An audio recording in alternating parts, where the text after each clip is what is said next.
Hello everyone, welcome back to my YouTube channel. So today we will do question number 9 part 2. So yesterday answer was this square box E F B C G H A D.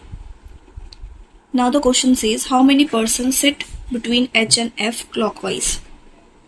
H and F clockwise like this. So 1, 2, 3.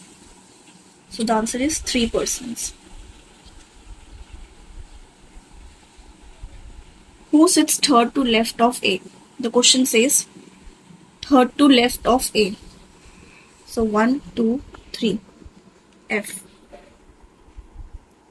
Who faces G? Who faces G? E.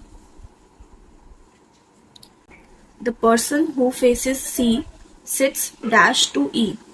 The person who faces C, question says the person who faces C. C faces D. So sits dash to E. Dash to E. Right to E.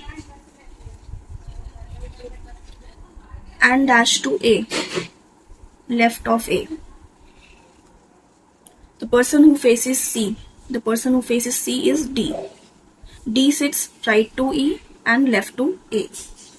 Who sits fourth to right of G? Fourth to right of G.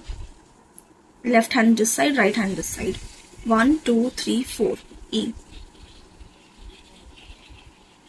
So these were the answers for question number 9 part 2. Now we will do question number 10 tomorrow. So watch for more.